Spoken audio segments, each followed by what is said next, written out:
Hello everyone. We'll discuss on how to use part drawing using SolidWorks software. I am Niranjan SJ. SolidWorks software, we are using the version 2016. So let's start with the part drawing. File, you can click on new. We are discussing on the first one, part drawing. In my previous video, we discussed about the 2D drawing. That is the last one. So I am going to select part drawing, say OK. As you can see, there are three planes are here. The left side, front plane, top and right plane. You can select any plane, and again it depends upon the where you are going to start. Suppose if you are going to start the front view, better to select the front plane, and you can click on sketch and again sketch.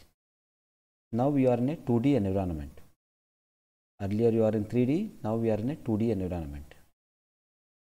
Here let's say I am going to take a circle and draw a circle.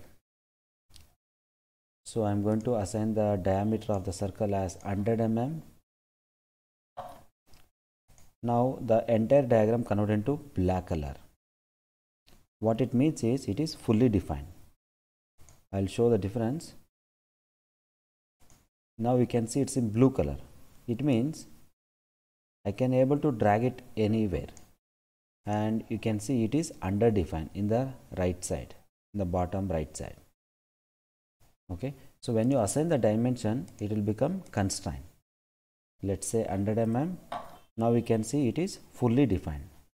Now if you try to drag it, it can't move because it is completely constrained. Now this is the button to come out from the sketch. Okay, so go to features, and the first option is extruded boss. I am selecting that. By default it's already circle is there, so it took that profile, and now the distance it took 10 mm. If we know the distance, let's say 50, it's my depth, say OK.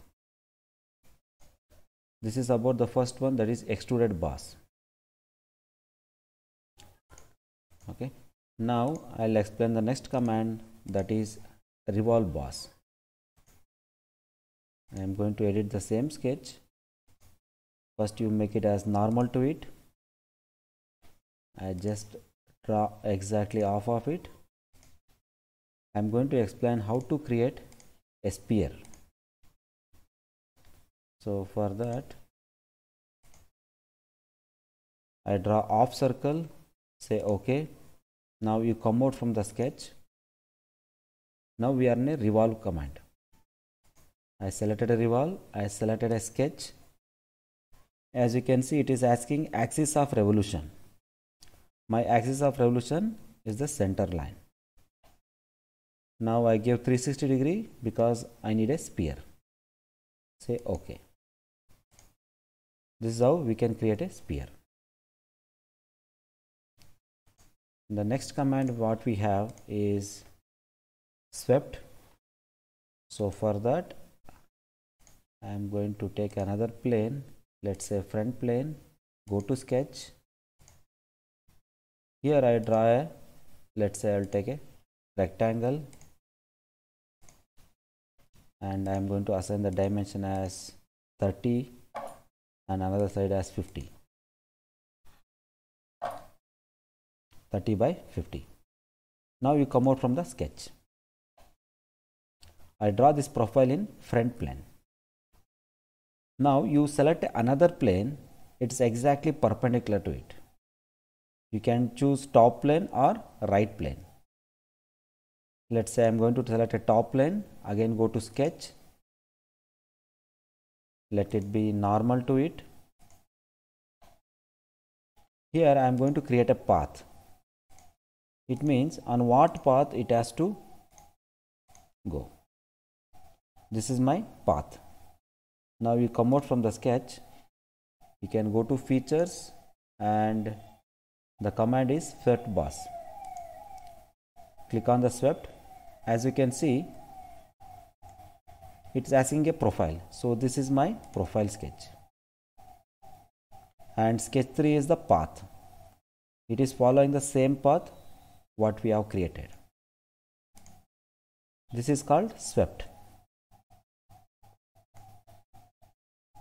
You can create any profile. It may be a circle, it may be a rectangle, it may be a square. And the next command what we have is lofted bars. I am going to explain that.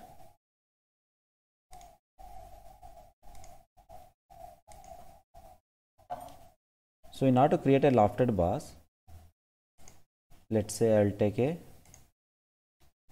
rectangle of size, again I'll take 30 by let's say 50. Okay. Now I come out from the sketch. I took a top plane, in that I created a 30 by 50. I am going to take another plane exactly parallel to the top plane. So here you can open the tree. I select the top plane. Now you can see right now the distance between the plane is 10 mm. Now I increase to 30 mm. So in this plane I am going to create another profile. Let's say another rectangle, but the size is different. So I am going to assign the dimension as let's say 15 and another side as let's say 25.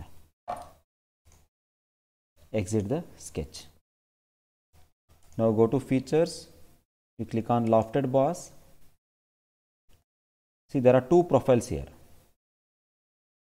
So one profile automatically selected, that is sketch 4. Now I select another sketch. This is called lofted bars. And the sketch 3, okay, sketch 4, I am going to edit it. Instead of rectangle, I am going to make it as a circle.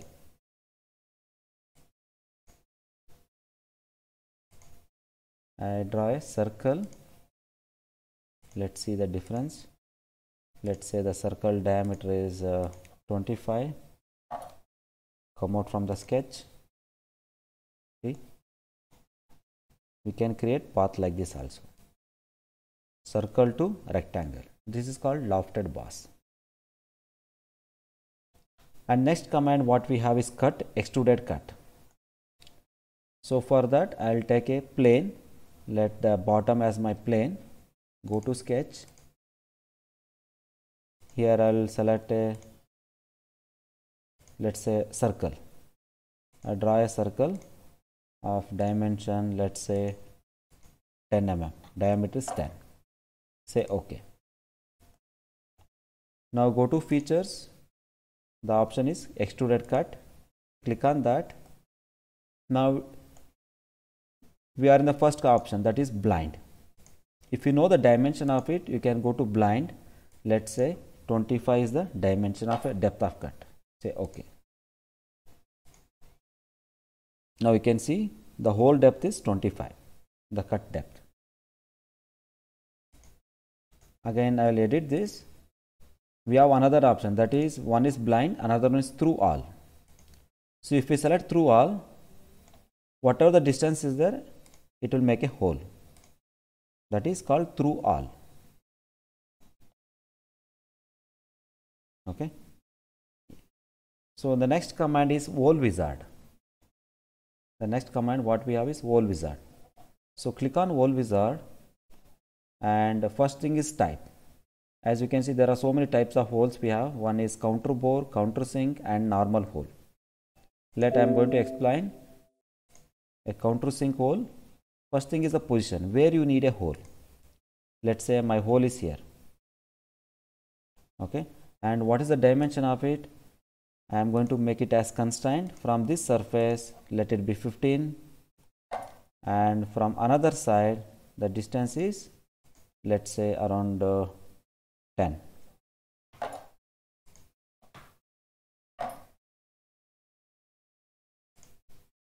Now it is constraint. You can see fully defined. Go to type of hole. I select countersink. Next I'm going to explain the whole wizard. So for that I need a 3D plane. So let's say I'm going to take a circle. Let's say the diameter of circle is 100 mm. So I'll exit from the sketch, go to features, extruded bars. Let's the thickness may be 30 mm. So in this plane I am going to place a hole. Let's say countersink hole. I am going to place it somewhere here, position. Okay. So that distance we can able to alter it at any point of time. Let's say okay. Now I drawn a countersink hole with a bottom as V. That is called hole wizard. Next we can learn how to do a fillet radius. Fillet means we need a radius. I am going to select the edges, and right now the radius is 10 mm. If you know the radius is already 20, you can change it. Now I did for a radius of 10. That is called fillet. Next we have a chamfer. So for the chamfer we need again the edges. Right now the distance is 10 by 10 at an angle 45 degree. This is for a chamfer. Okay. Next I will show you how to do a pattern. So suppose this hole, what we call countersink, we need at an angle 60 degree to each other. So total angle is 360. 360 divided by 60 will be 6th number. Okay. So select the feature and face. Let's say this is my entity. Countersink wall as my thing. I am going to select the parameter as this one. So already 6 is there. If you want 6, you can select 6, or you can select 5. Say okay. This is called circular pattern. You no need to do 5 times. And revolve cut. So in order to do a revolve cut, we need a profile again. Let's say this is my sketch plane. Go to sketch. Again I will draw some circle. Instead of circle I will draw one rectangle somewhere here. Say exit from the sketch, go to features, revolve cut. It axis. I select this is my axis. See, it removed like this. This is called revolve cut. And next we have a mirror entity. So features to mirror. Let's say this is my feature. Okay, you can see it mirrored this way.